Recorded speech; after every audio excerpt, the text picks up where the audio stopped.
Hey, what's going on, guys? So before we start the video, I'd like to ask you guys to like, comment, and subscribe.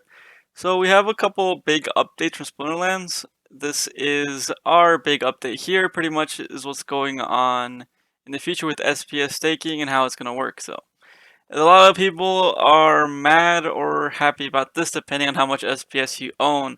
But majority of the community is mad because we could look at a rich list and see how many people actually have a good amount of SPS, like top 100 and lower. I'll look into that later, but first we're going to look at exactly what is going on. So staked SPS will replace collection power. That is the main thing of this update. First step of integration of SPS into reward mechanics of the game. Main design is ready to go. So the design is ready to go, but it's not implemented yet. SPS staking will determine your rewards. It's not one specific number, it's a range. So that just means it's dynamic in a sense. So we'll look into that in more detail based on a formula that is based on your rating. There's a formula in place, which I don't have the exact formula, but you guys could look at that through the Discord and check that out. As you move to up in rating, the amount of SPS you will slowly increases. So more SPS as the higher leagues, which is same thing as collection power. Diminishing returns formula. That's another formula that's in there. How does this impact brand new players? It is not a requirement to play. They will need to get cards by SPS or SPS delegations. Charts for each league and tier ranking. So these are the tier ranking here. Let me increase the screen so we could look into it a little bit more. There we go. So here, yeah, we zoomed in a good amount. So here is what it means. So at 100 rating, you are required to own 0 SPS, but also you're not really making anything on bronze league at all. So let's look at the leagues where majority of players are. So that's silver, gold. It's silver and gold league are pretty much the majority of players. So that's silver 3 to get maximum rewards, which to get the rewards you're getting now, you need 1,882 SPS, and it goes up to the list, which people are mad about the fact that this is going too high. You can always get delegated SPS instead of buying, so you can earn more. We want to encourage players to stake more in order to earn more rewards. This gives SPS utility. No money is paid to Splinterlands by doing this. You will be implemented by the end of next quarter. So we still have a quarter is 3 months, so we will see when that comes out. And right now we have time to build up our SPS, which is what I am planning to do. But let's look more into detail. There is an image here that I have took off the Discord. It is a little bit blurry because it is off Discord. It's not the official link. But here is some information that we might want to know. So this shows the different leagues, how much staked SPS you need to earn a certain amounts of rewards. So you don't need to have for example, if you're paying silver 1, you don't need to have 11,000 DC or SPS. You need to have a little bit under that, and you would earn different amounts on that SPS. So what it means is 10%. If you want to put 10% into whatever league you're playing, you will earn 10% rewards on what you're making. So for example, I will show my rewards, my league. So it could be more visual. So right now I typically do play in gold 1. So gold 1 requirements we could see here. Gold 1 requirements are 58,000 SPS, which is a crazy amount of SPS, and that's a lot of money to be playing to get max rewards in gold 1. But like I said, I do not have that much SPS, so we'll look into what we're playing. We are playing gold 1. You can see here we are almost back to gold 1. We're in gold 2 currently. We could see my staked SPS, which is currently at 5,700. I'm not touching that anymore. I'm letting that build up so I could get more rewards. Hopefully get back to where we're standing. But with this image saying I play gold 1, my rating is about 2,500, or now I'm not that rating. If I have 1.575 SPS staked, I earn 10% rewards on that league. And what does that mean? Well, we could check Splex dashboard. This is from last season, and right here, these swords are my battle SPS earned. All these here, which we could calculate what is 10% of. Let's take so we got 7, 9, and 6. Let's do like 7 SPS, right? So you could go. I'm not exactly sure how to calculate this. You guys that are math people could calculate this easier. 10% of $10. 10% of 7 equals. So 10% of the 7 will be 0.7. I would earn 0.7 SPS in that league. Also, my reward shares will decrease as well. So saying one of my battles currently is this estimation. How much reward shares did we get here? 17,976. The reward shares will go down 10% on top as well. So we would do 10% of let's do 17,000, right? Yeah, let's do 18. So 10% of 18,000 is equivalent to 1,800 would be my reward shares, which would mean I would have to play for one chest. I would have to play so it's like 2k each. It's 2, 4, 6, 8, 10. 2, 4, 6, 10, 20. So to about 20 games I would have to win to get one chest, which is not ideal, but that's at the lowest rating of how much SPS I would have to own for that. But a more actual how much SPS I do own.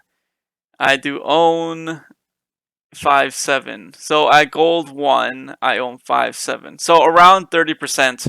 If I stay in the current league of gold 1, I would earn 30% my rewards. So same calculation, we would do 30%. 30% of 1.8, this would be my reward shares, equals 5,400 reward shares. So that means I would be able to get a chest every pretty much 5, 10, 15, 20. Every 4 games I'll be able to earn one chest, which right now I'm earning more than that. I'm earning like a chest and a good amount per my RPs. So I get 17.976 on that win, but that is also because I have a 2-win streak too, right? But I would earn that chest in 2 games, and I would earn a little bit more than that. So I might even earn 2 chests with those 2 games. Let's see. I would earn like about 3 chests in 3 games. So yeah, it is really bad. It is really bad. I will be earning less SPS. I will earn 30% out of 7. So currently I would be earning 2.1 SPS a day, which is not good. But we go through the same calculation and see where my 5,000 takes us, right? So right here at gold 2, I get 40% earnings. Then we also over here at gold 3, we get 60%. Then at gold, or this is silver 1, we would gain 80%, which is not bad. And at what league is this one? At silver 2 is where I would be at 100% earnings, realistically. I'll be a little bit more like 105% earnings. These are earnings if you have more staked SPS than you own, which is good because at one point if you do want to get 130 plus and you own more SPS than your requirement, you will earn more reward shares, you earn more chests, more everything. So a general rule of thumb is 100% is the baseline of what they put on here, is the baseline requirements for maximum rewards of 100%. And then anything under that maximum rewards will gain you less percentage and it will get you more percentage. So whatever league you play at and your staked SPS, you could do the same calculations I'm doing. For example, I'm getting 30% at gold 1. Maybe I'll switch to gold 2, which I would be earning 40%, which is slightly more. And I would hopefully try to get as much SPS as possible so I could play at higher leagues is the idea. But I do not think I'm gonna buy up more cards. I do not think I'm gonna be buying up more cards. My strategy is gonna be this. Like, if you guys do know, I do invest $25 every single week into Splinterlands and into Forge. So this is gonna be my strategy. First, I have a node, which many people don't have a node. I'll be keep holding that SPS in the account, not selling it anymore. I'm going to be selling my vouchers for SPS. I do need to sell these vouchers right now for some SPS. as SPS is still at 0.22, which is not high up yet. When this stuff gets released, it'll probably be higher, which will not be fun. But yeah, that's pretty much how it's gonna work. For now, build up as much SPS as we can, and hopefully we'll be able to play at the higher leagues. But even at the higher leagues, 413,000 SPS is insanity. So I would recommend you guys to save up as much SPS as possible for now. Guild system's also going to be updated later, but right now we're pretty much only going to focus on our SPS requirements. So my thing is, I will keep all my SPS earned. I will keep it here. I will sell all my vouchers, and I will stop investing into cards in a certain point. Right now, I am still investing into cards because I want to reach the goal of earning, of having everything to Silver League. I might even consider staying at Silver 1 once this update comes out if I do not have enough required SPS. Because I have 5k, let's look at our thing here. At 5k, we could stay at Silver 2, but I want to try to push more towards getting this 11, and we'll stay at Silver 1 possibly. We've got to see how the math works out and how we progress. So for example, if we are doing pretty decent in gold and we're earning more in gold than we are earning in silver, maybe I'll stick to staying in gold. But right now with my purchases, this is what I'm talking about. Why I am probably gonna maybe try to stay to Silver 1. Potentially, we'll see what happens there, right? So our missing BCX is why I might stay there. I am still botting, and I probably will move towards Wild also. So we'll see how that turns out. But right now, I was looking at our Rift Watchers, not Rift Watchers, reward Chaos cards. I have bought all of those. I have bought all the Chaos Legion cards, to max. I bought all the rewards cards to max for silver. And right now, the only cards I really need to worry about buying to silver is these Rift Watcher cards.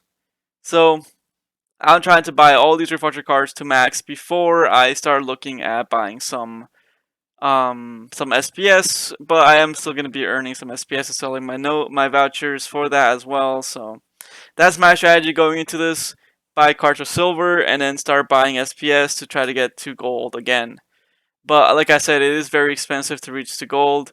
So even we'll see how much it costs to get some SPS delegated, or we could rent some SPS to be able to play these higher leagues. It might not be a bad idea to rent SPS, and we'll see how much it costs to rent SPS and make an update once this is completely gone through. I will update you guys on how much SPS I am holding before the update actually goes live. Like I said, we have 3 months from now. It's a quarter is 3 months. Could be earlier, could be later, could be 4 or 5 months. So we have that much time to be able to earn some SPS. And if I was to calculate my own SPS, I'll earn about 20 something a day, 22, 23, 24 a day, and I could calculate that also. So saying in 3 months I make 23 a day times 30, equivalent to 690 times 3, going to 2,000 SPS I would gain in those 3 months before we start, which would be 5, 6, 7, 8. I'll be at 8. Oh, around 8 plus staked SPS. We might be at around 9 potentially. I kind of under calculated at 9 by 3 months. And at 9 we would possibly be able to play silver 1 almost at max. Let's see the list. At 9, yeah, we would be earning 90% rewards in silver 1. But like I said, we could also end up delegating or renting out some SPS, which wouldn't be a bad idea. But for now, guys, that is going to be the video. A little overview on this new system. Hopefully, we all figure out how it works. There might be proposals in the future saying that this is way too much SPS and we need to lower the amount, or the calculations, we need to edit some numbers in there. But we'll see what people vote on if that is the case. I did hear a lot of that on Splinterlands TV. We need a proposal to fix this, make it lower. Like I said, right now, that's my strategy, and hopefully that works. But for now, thanks for watching, guys. See you all Thursday? Yeah, Thursday. now that I could upload more frequently, we're gonna see you guys more often. But thanks for watching, guys. See you all later.